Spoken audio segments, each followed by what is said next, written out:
Hello बच्चों, तो आप सभी का स्वागत है हमारे इस चैनल 12 आर्ट्स वाला सर के क्लास में। आज की इस वीडियो में मैं फिर से आप सभी के लिए ला चुका दोस्तों, फिर से हिस्ट्री के क्लास 12 का चैप्टर नंबर 3 का जो जितना सारा VVI यानी कि वेरी वेरी इंपॉर्टेंट क्वेश्चन 2025 के एग्जामिनेशन थोड़ा गले में खराश हो गई है। एग्जामिनेशन के लिए अगर आप बिहार बोर्ड से हैं और तैयारी कर रहे हैं आने वाले एग्जामिनेशन की क्लास 12 के आर्ट्स से, तो ये वीडियो आपके लिए इंपॉर्टेंट होने वाला है और वीडियो में लास्ट तक बने रहिए। वीडियो लाइक और चैनल को जरूर सब्सक्राइब कीजिए क्योंकि दोस्तों काफी ज्यादा मजा आएगा। क्योंकि दोस्तों अगर आपसे हिस्ट्री का कोई भी क्वेश्चन पूछा जाएगा चैप्टर नंबर 3 से, तो वो कोई भी छूटेगा नहीं आप सभी का। वीडियो में लास्ट तक बने रहिए, वीडियो को लाइक और चैनल को सब्सक्राइब कीजिए। अगर आपको इस वीडियो का पीडीएफ चाहिए, पीडीएफ को डिस्क्रिप्शन में लिंक रहेगा टेलीग्राम चैनल का, उसको ज्वाइन कीजिए। वहां से आप पीडीएफ डाउनलोड कर सकते हो बड़ी आसानी तरीके से। No more discussion.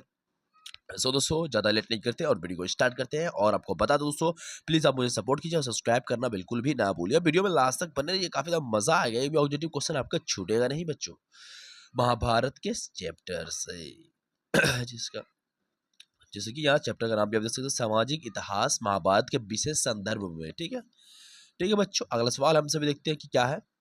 वासुदेव किस वंश के शासक थे, ये आप सभी सवाल है। तो आप सभी होगा बिरसनी, बिरसनी वंश के शासक थे कौन? वासुदेव बच्चों। ठीक है, अगला सवाल बनता है आप सभी, 5 पांडवों में सबसे बड़ा कौन था? तो आप सभी को उत्तर होगा युधिष्ठिर जो है वो 5 पांडवों में सबसे बड़ा था बच्चों, याद रखना। ठीक है, अगला सवाल बनता है आप सभी का कि संकर्षण किसका दूसरा नाम था? तो आप सभी का उधर संकर्षण जो है वो बलराम का दूसरा नाम था बच्चों, याद रखना, ध्यान देते हुए चलेंगे। ठीक है, सबसे पहले अगला सवाल है क्या है, 4 नंबर का सवाल कि सबसे पहले अवतार सिद्धांत का व्यापक निरूपण कहाँ किया गया है? तो आप सभी को उत्तर होगा भागवत गीता में जो है सबसे पहले अवतारवाद सिद्धांत का व्यापक निरूपण किया गया बच्चों। ठीक है, अगला सवाल हम सभी देखते हैं। अगला सवाल बनता है आप सभी कि महाभारत की रचना किस भाषा में हुई है? तो आप सभी को उत्तर होगा महाभारत की रचना जो है संस्कृत भाषा में हुई है बच्चों, याद रखना आप सभी को। अगला सवाल हम सभी देखते हैं। अगला सवाल बनता है बच्चों आप सभी को पुराणों की संख्या कितनी है? तो आप सभी को उत्तर होगा टोटल 18 पुराणों की संख्या है बच्चों। ठीक है, अगला सवाल बनता है कि श्रीमद् भगवद गीता के महत्व पर किसने विचार व्यक्त किए हैं? तो आप सभी को तो इनमें से सभी ने विचार व्यक्त किए हैं। पहला के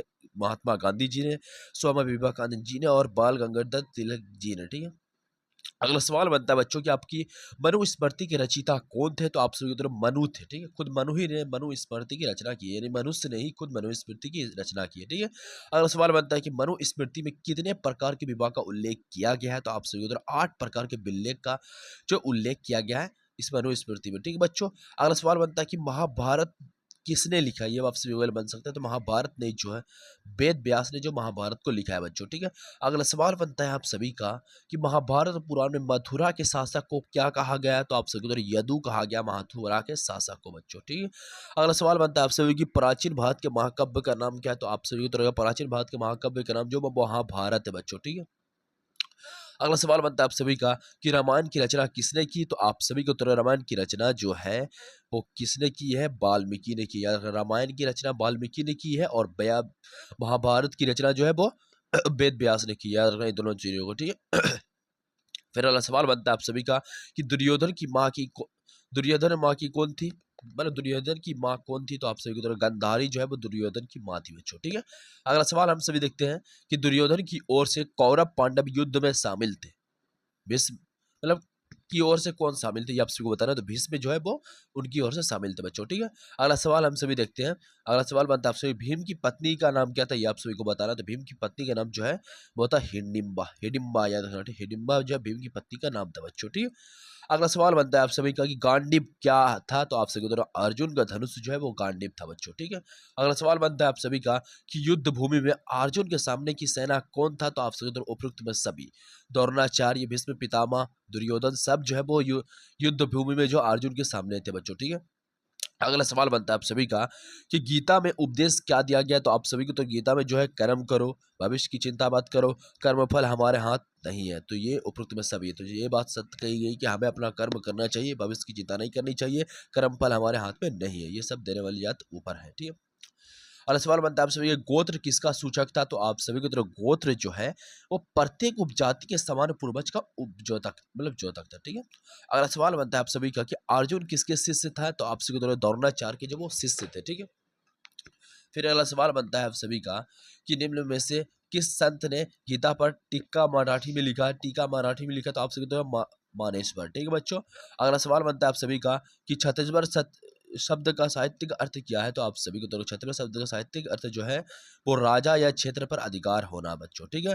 अगला सवाल बनता है आप सभी का कि अम्बा अम्बालिका किसकी पत्नियां थी? तो आप सभी को तो रहेगा विचित्र वीर्य की जो है वो लोग पत्नियां थी बच्चों, ठीक है। अगला सवाल बनता है आप सभी का कि घटोत्कच किसका पुत्र था? तो आप सभी को तो भीम का जो है वो पुत्र था बच्चों, ठीक है। अगला सवाल हम सभी देखते हैं। अगला सवाल बनता है आप सभी की गंगा पुत्र किसे कहा जाता है बच्चों? तो आप सभी को तो गंगा पुत्र जो है वो भीष्म को कहा जाता है बच्चों, ठीक है। अगला सवाल बनता है आप सभी का कि कर्ण की माँ कौन थी? तो आप सभी को तो रहेगा कुंती जो वो कर्ण की माँ थी बच्चों, ठीक है। अगला सवाल बनता है बच्चों कि कर्म कर्म सेवाधिकारस्ते माँ फलु कसुकुदाचन श्री भागवत गीता के किस अध्याय में वर्णित है? तो आप सभी को तो रहेगा द्वितीय अध्याय में वर्णित थी, ये वाला वर्ड याद रखना, ठीक है। अगला सवाल बनता है बच्चों आप सभी का कि मानव जीवन के संपूर्ण जीवन को कितने आश्रमों में बांटा गया? तो आप सभी को तो 4 आश्रमों में बांटा गया बच्चों, ठीक है। अगला सवाल बनता है आप सभी का कि द्रौपदी किसकी पत्नी थी? तो आप सभी की द्रौपदी जो है वो इनमें से सभी की पत्नी थी, अर्जुन की भी, भीम की भी, नकल की भी, ठीक है बच्चों। अगला सवाल हम सभी देखते हैं। अगला सवाल बनता है आप सभी का कि अभिमन्यु किसका पुत्र था? तो आप सभी तो अर्जुन का पुत्र जो है वो अभिमन्यु था, ठीक है। तो लगभग चैप्टर नंबर 3 से हम लोगों ने लगभग 31 क्वेश्चन कवर किए हैं बच्चों, ठीक है।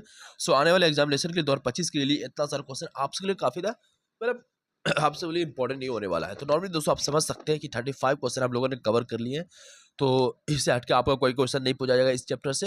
अगर पूछा जाता भी है तो और भी आगे कवर होंगे दोस्तों, जिसमें कि हम लोग खाली इंपॉर्टेंट क्वेश्चन कवर करेंगे ऑल चैप्टर मिला के। तो फिलहाल जो है इतना भी क्वेश्चन अगर आप कर लेते हो तो इससे हट के जो है क्वेश्चन आपसे पूछा नहीं जाएगा। सो एक बार फिर मैं आपको बताता हूँ, अगर आपको पीडीएफ डाउनलोड करना है तो पीडीएफ आपको डिस्क्रिप्शन में लिंक दिया हुआ टेलीग्राम चैनल का, उसको ज्वाइन कीजिए और वहाँ से पीडीएफ डाउनलोड कीजिए। क्योंकि दोस्तों जैसे ही यहाँ मैं वीडियो अपलोड करूँगा वैसे ही वहाँ पीडीएफ चल जाएगा।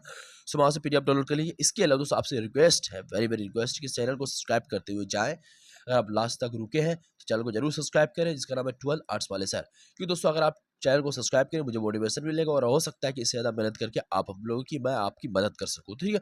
तो प्लीज़ चैनल को सब्सक्राइब करते हुए जाएंगे। तो मिलते हैं नेक्स्ट वीडियो, तब तक के लिए बाय दोस्तों।